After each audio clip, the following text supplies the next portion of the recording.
One stormy night, the sea becomes violent and dangerous. Thomas Curry, a lighthouse keeper, discovers an injured woman lying on the shore. Her name is Atlanta, a mysterious woman connected to the ocean. Thomas takes her into his home to help her recover. But strange things begin happening the moment she enters the house. The electricity suddenly shuts off on its own. Moments later, the woman wakes up and effortlessly lifts Thomas into the air. Fear and confusion are clearly visible on her face. Then, without warning, the television turns on by itself. Panicking, she pulls out her trident and destroys the TV with a single strike. However, she appears weak and exhausted. Seconds later, she collapses unconscious once again. The next morning, she wakes up and tries to understand this unfamiliar world, but when she notices a fish tank inside the house, her face instantly lights up with excitement. A moment later, she casually catches and eats the fish as if it were completely normal. Thomas is left shocked by her strange behavior. Even so, he decides to help her. Over time, he learns that she is not an ordinary woman, but the Princess of Atlantis who escaped an unwanted marriage. Despite belonging to two completely different worlds, the two slowly grow close to each other. Eventually, they have a son named Arthur. Arthur is born as a child of both worlds, half human and half Atlantean. For a while, their family lives peacefully together. But that peace does not last forever. One day, Atlantean soldiers suddenly attack their home to bring the princess back. Forced to fight, Atlanta defeats the soldiers using her incredible strength and combat skills. Still, she realizes the danger will never truly end. To protect her son from future threats, she makes the painful decision to return to the ocean. She leaves Thomas and Arthur behind. Years pass, and Arthur grows older. As he matures, he begins discovering extraordinary abilities. He can communicate with sea creatures and even control them. Arthur begins training to understand his true purpose. A loyal mentor teaches him how to fight, use a trident, and control his incredible powers. However, Arthur is still not fully prepared because his human emotions remain strong inside him. With time and training, he slowly becomes stronger. His mentor also teaches him about the history, traditions, and culture of Atlantis. Arthur eventually gains the ability to breathe underwater with ease. He can see clearly across great distances beneath the sea, and the immense pressure of the deep ocean no longer affects him. His swimming speed becomes incredibly fast, moving through the water like a missile. During this time, Arthur learns the painful truth about his family. After returning to Atlantis, his mother gives birth to another son. But when the king discovers that she once loved a human, he becomes furious and punishes her. Hearing this fills Arthur with both anger and sadness. At the same time, another dangerous situation unfolds elsewhere. A group of ruthless pirates hijacks a nuclear submarine. They loot the submarine and mercilessly kill innocent people. Among them is a young man working alongside his father for the first time. Eager to prove himself, he tries to show his worth during the mission. His father proudly gives him a special dagger, a symbol passed down through their family. But everything suddenly changes. Without warning, Arthur arrives at the submarine. He quickly takes control of the situation on his own. Bullets have little effect on him, and he uses heavy metal doors as shields while moving forward. As the enemies attack, Arthur defeats them one after another with ease. Some fire weapons, while others try to fight him directly, but none of them can stop him. Everyone becomes terrified by his overwhelming strength and incredible speed. Within minutes, Arthur successfully rescues all the hostages, but then the young pirate confronts him. Determined to prove himself by defeating Arthur, he attacks with everything he has, but Arthur easily overpowers him. His weapons are useless against Arthur's strength. In just moments, the fight is over. The battle clearly reveals the massive difference between ordinary humans and Atlanteans. Then the pirate leader, the young man's father, steps forward with a new plan. He throws a grenade in an attempt to stop Arthur. A massive explosion fills the submarine with smoke and fire. But Arthur survives without serious injury. Before the pirate can escape, Arthur reacts instantly. He throws a metal rod with incredible force, pinning the pirate against the wall. Arthur does not want to kill him and decides to leave instead. However, blinded by greed and anger, the pirate launches another attack. This time, the situation turns disastrous. A powerful explosion damages part of the submarine, causing a massive torpedo to fall onto the pirate's leg. He becomes trapped and unable to move. Terrified, his son begs Arthur to save his father, but the pirate realizes there is no way out for him anymore. He tells his son to escape before it is too late. The young man refuses to leave him behind. Still, he is eventually forced to run for his own survival. Filled with pain, anger, and tears, he leaves his father behind and escapes. After these events, news of Arthur's bravery spreads around the world. People begin seeing him as a hero. One day, a group of strangers approaches him. At first, Arthur believes they might be dangerous, but in reality, they only want to take a photo with him. For the first time, Arthur realizes that he is no longer an ordinary man. People now see him as a hero, but he still has no idea that even greater challenges are waiting for him ahead. One night, Arthur is driving his father home when something strange suddenly happens in the ocean. A gigantic wave rises from the sea sea, and a massive warship crashes onto the shore. Before Arthur can understand what is happening, an enormous tsunami strikes the entire area. Arthur somehow survives the chaos, but his father becomes trapped inside the car. Surrounded by dirty water, debris, and darkness, Arthur struggles to save him. Then, out of nowhere, a mysterious young woman appears. Using incredible power, she pushes back the rushing water and rescues Arthur's father. Although his father is unconscious, the girl uses her abilities to remove the water from his lungs and bring him back to life. To Arthur, it feels like a miracle. But when he looks around, he sees complete destruction everywhere. The entire village has been devastated. The next day, news of the disaster spreads across the world. Media reports reveal that similar attacks have happened in multiple locations. Ships, ocean debris, and even giant war vessels have been thrown onto shore by massive waves. To the public, it appears to be a series of natural disasters. However, the real truth is far more dangerous. This destruction was planned intentionally. Deep beneath the ocean, an important meeting is taking place among the rulers of Atlantis. Suddenly, a powerful explosion shakes the underwater kingdom. Everyone is shocked when they discover that a human nuclear submarine has launched an attack using torpedoes. The first explosion creates panic throughout the city. Then a second attack causes even greater destruction. Massive rocks collapse, countless soldiers are killed, and chaos spreads everywhere. It seems as though humanity has officially declared war on Atlantis. At that moment, Orm, the Ocean Master, immediately fights back. Using his powers and advanced weapons, he attacks the submarine. When another torpedo approaches, he stops it in mid-water. Then,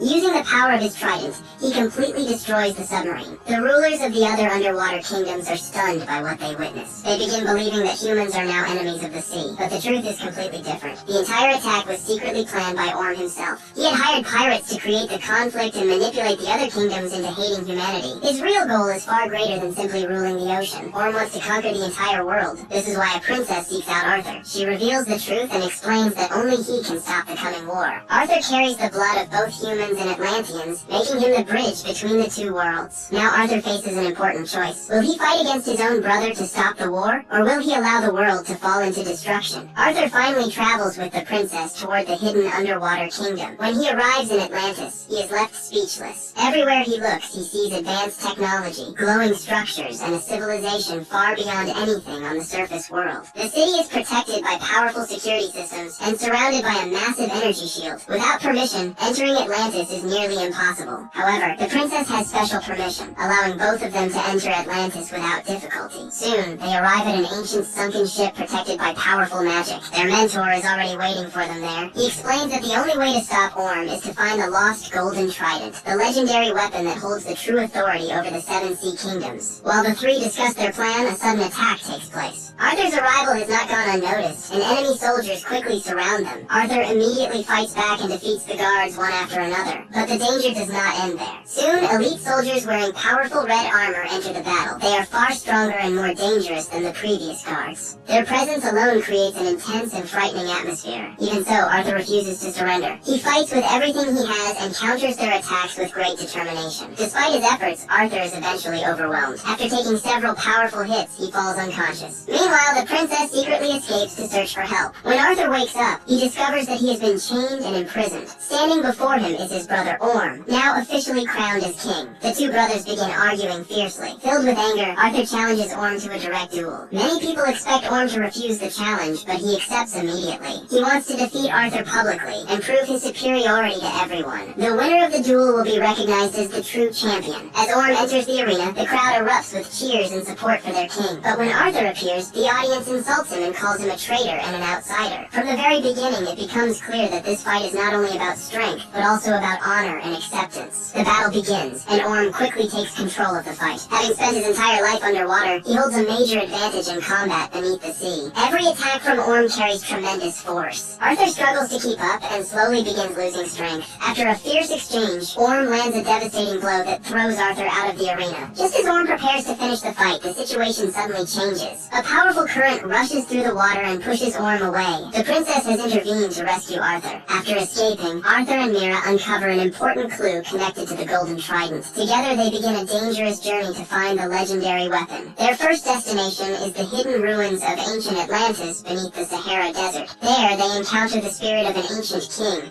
who presents them with a mysterious riddle. After solving the puzzle, they discover that the real golden trident is hidden somewhere else. Without wasting time, they travel to Sicily in search of the next clue. Using intelligence and teamwork, they finally uncover the location of the trident. But just as they get close to their destination, a massive massive explosion suddenly shakes the area. A dangerous new enemy appears before them. It is the same man Arthur defeated in the past, but now he has returned stronger than ever. With advanced technology and a powerful armored suit, he has become far more dangerous than before. The enemy was secretly created by Orm to eliminate Arthur once and for all. A brutal battle quickly begins between the two warriors. The fight spreads across deserts, ancient ruins, and the open sea. Arthur faces countless challenges during the battle, but his mission remains clear. He must obtain the golden trident at any cost and stop his brother's dangerous plan. Mara stands beside him and supports him throughout the fight. Suddenly, a serious danger appears nearby. A massive bell begins falling toward an innocent young girl. Arthur rushes forward and protects her, risking his own life in the process. But the enemy uses this moment to launch another attack. He drives a powerful electric spear into Arthur's back. The weapon carries an extremely high voltage of electricity. Even while suffering intense pain, Arthur refuses to surrender. He grabs the spear and forcefully pulls the enemy closer to him. As Arthur removes the weapon, he realizes it is long, sharp, and extremely deadly. Before he can fully react, the enemy attacks once again using his old weapon. Arthur uses all of his strength to throw the enemy away from him, but the enemy leaps back into the air and attacks again without slowing down. At that moment, Arthur notices an opening. He quickly lifts a heavy object from the ground and hurls it directly at the enemy's neck. A massive explosion follows, sending the enemy crashing into a deep pit. For a brief moment, it seems like the danger is finally over. Meanwhile, Mara becomes surrounded by enemy soldiers. During the fight, she falls into an underground chamber where the enemies capture her. At the same time, the water supply system is accidentally shut down. For Atlanteans, water is as essential as air is for humans. The situation quickly becomes life-threatening. Even so, Mara refuses to panic. Using her powerful abilities, she releases a massive blast that destroys the prison and defeats the enemies around her. Once everything becomes quiet again, she discovers Arthur lying badly injured nearby. She rescues him, and after some time, Arthur slowly regains consciousness. Together, they continue their journey toward the hidden location of the Golden Trident. The path leads them to a dangerous sea trench near the Forgotten Kingdom, but the danger is far from over. Without warning, a terrifying sea monster suddenly appears before them. Arthur fearlessly attacks the creature, but this only makes it even more aggressive. Soon, giant monsters begin surrounding and invading their ship. The situation becomes so dangerous that Arthur and Mara are forced to abandon the vessel and jump into the ocean. However, the scene beneath the water is even more horrifying. Millions of terrifying sea creatures are swimming everywhere around them. These monsters were once part of an ancient underwater kingdom, but transformed into savage creatures over time. Mara tries to clear a path using her powers, but even she struggles against the overwhelming number of creatures. Despite the danger, the two somehow manage to escape deeper into the ocean. But the deeper they go, the stranger and more dangerous everything becomes. Suddenly, a mysterious bright light appears and changes the entire situation. Just when escape seems impossible, an unknown force rescues Arthur and Mira. They are transported into a completely hidden world beneath the sea. It is a secret underwater realm unlike anything they have ever seen before, and this is where the story takes its biggest turn. The one who rescues them turns out to be someone Arthur never expected to see again. It is his mother, Atlanta, whom everyone believed had died years ago. The emotional reunion between mother and son brings a powerful turning point to the story. The truth is finally revealed. She was never dead. Instead, she had been trapped inside this secret underwater realm for many years. Atlanta explains that there is only one way to escape from this place. The path leads to the legendary Golden Trident, which is guarded by a terrifying sea creature known as Carathan. According to legend, the monster only obeys the true king of the sea. Arthur fearlessly moves forward to face the creature. However, the battle quickly turns against him. With a single strike, Carathan throws Arthur aside effortlessly. The difference in their power is enormous. At first, victory seems impossible for Arthur, but in the final moment, the hidden power within him finally awakens. Arthur uses his rare ability to communicate with sea creatures. This unexpected ability causes Carathan to stop attacking. For the first time, the ancient monster no longer sees Arthur as an ordinary human. Instead, Carathan recognizes him as the rightful heir to Atlantis. At that moment, everything changes. Carathan accepts Arthur as the true king. Arthur finally claims the Golden Trident. The moment he holds the weapon, incredible power awakens inside him. His eyes begin glowing, and the entire ocean seems to respond to his presence. Arthur is no longer just a warrior. He has now become the true king of the ocean. Meanwhile, Orm continues his mission to conquer every underwater kingdom and rule the entire world. Leading a massive army, he launches attacks across the seas. Thousands of warships move through the ocean like an unstoppable storm. Using advanced weapons and powerful forces, Orm crushes enemy defenses while riding a giant armored shark into battle. Everywhere he goes, destruction follows behind him. On the other side, the opposing kingdoms continue fighting back with their strongest soldiers soldiers and weapons. The war becomes more brutal and dangerous with every passing moment. For a brief time, it appears that Orm may actually win the war. Then everything suddenly changes. The ground beneath the ocean begins to crack apart. Fire and molten lava erupt from deep below the sea. Moments later, a gigantic sea monster rises from the depths. The creature is so massive that even enormous warships look tiny beside it. Standing on top of the beast is Arthur himself. He has completely transformed into a true king. Holding the glowing golden trident in his hand, Arthur's presence alone makes it clear who the rightful ruler truly is. His arrival changes the entire battle instantly. With his new powers, Arthur easily pushes back the enemy forces. Warships and advanced weapons become useless against him. The momentum of the war shifts in a single moment. Soldiers begin retreating in fear as Arthur overwhelms the battlefield. Now only two brothers remain standing against each other. Arthur and Orm prepare for the final battle. Riding their giant sea creatures, the two brothers face one another as the ultimate duel begins. This time, Arthur fights with intelligence and strategy. He pulls his brother out of the deep water and onto the surface, where Orm's strength becomes weaker. At first, Orm still dominates the battle and launches powerful attacks that force Arthur backward. However, Arthur quickly regains control and begins using the new abilities he has mastered. He commands the water itself and creates a massive vortex attack that completely changes the fight. Even Arthur's mentor is shocked by the incredible power of this technique. Orm continues attacking recklessly, but Arthur is no longer the same warrior as before. His true power has finally awakened. At the perfect moment, he catches Orm's trident and destroys the weapon completely. For the first time, Orm realizes that he has been defeated, but instead of killing his brother, Arthur chooses to stop the fight. He wants to end the conflict without more hatred or bloodshed. Even then, Orm remains filled with anger because he believes Arthur caused their mother's death. Suddenly, Atlanta appears before them and reveals the truth. She is alive and has always loved both of her sons equally. Hearing this truth breaks Orm emotionally, and he finally understands his mistakes. At that moment, the long conflict between the two brothers finally comes to an end. Arthur is officially recognized as the rightful king of Atlantis. Soon after, he is crowned as the true king of the sea. With the power of the golden trident, Arthur unites all 7 kingdoms and brings the war to an end.